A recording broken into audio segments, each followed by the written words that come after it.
Nintendo!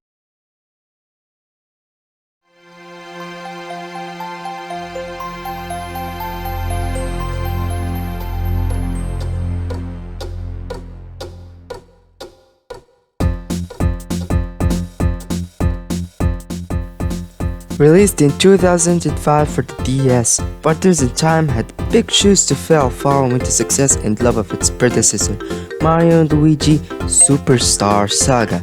However, despite the excitement in its release and featuring both the bros and their baby counterparts with a time-traveling adventure, the game didn't do well like the previous game. It rather got criticized and a lot of mixed feedback. But why? Well, let's take a look at the game first and analyze it to find the answer.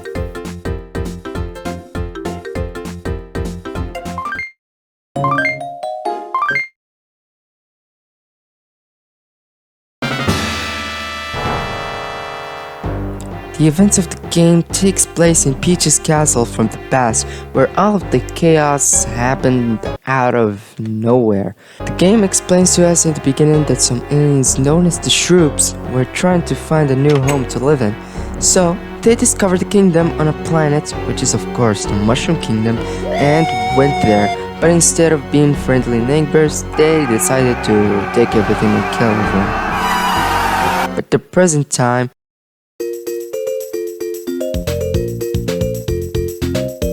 EGAD created a time machine powered up by a powerful energy called Cobalt Star. Princess Peach, as well as two Toads, decided to pay a little visit to the past, but never came back. We all know why. And then, Time Machine is back, but wait, instead of the princess being there, it was a green alien from the Shroops, but Mario kills him anyway. And the time hole appeared because of the machine, and so from there on, Mario and Luigi meet up with their younger selves and team up to save Peach in the whole past timeline. This game has a really cool story, but quite a dark plot for a Mario game, which I really like. Basically, how you progress in the game is very simple. Different time holes pop up in the castle, and after you complete one, another one pops up, a new area, and of course it's from the past. You learn some new moves to access places and solve puzzles, and you collect the Cobalt Star shards, and you do that until you reach the Shroop Castle, and that's it. The visuals in this game are vibrant and charming, and fits the atmosphere of the game, in my opinion of course. And the best thing that fits how the game feels is the soundtrack. Of a Dream did really well with the music. Every tone and melody is meaningful and fits the situation it's played in. I'll show you what I mean later. Now, the battle system. Partners in Time fighting mechanic is very different from the previous game, where instead of learning new moves that you need to memorize as you progress, you can buy new items that are used against an enemy, and oh boy, you have to time your hits, and some items is all about mashing buttons with those fingers. But after some time it won't be as difficult as it was to use them.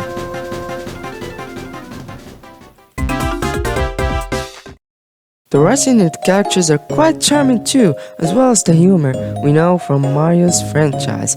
Alpha Dream really gave them a time to shine with their personality, mostly Toadsworth, which is really cool considering we don't see much from him in Mario games.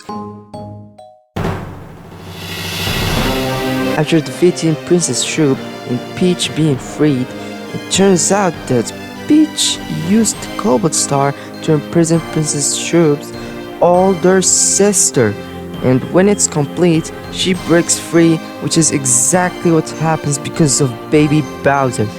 The platform goes high up in the dark sky. Now it's you versus her, including an entire race, and oh boy, her theme fits the fight really well. We humans would fight to survive, and this is exactly what troops are doing.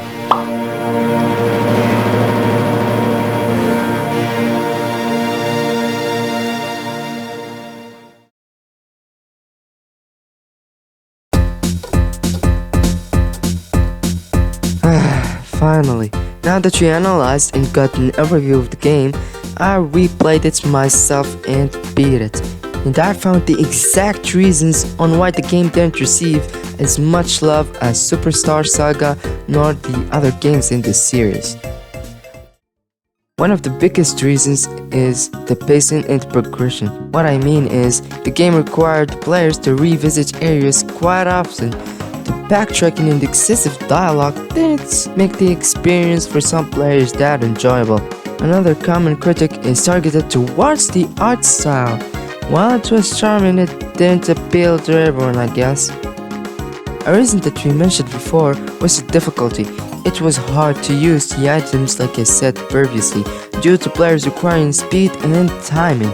I did say that after practice they won't be as hard as they were, but that doesn't apply to everyone and that's totally understandable. And finally, people had high hopes for the sequel back when it was released, which really helped the negative reception take over. And we're humans, everyone has different opinions and things they love. I love the game, and if you hate it, then I respect your opinion. Just don't ruin the fun for people and what they love.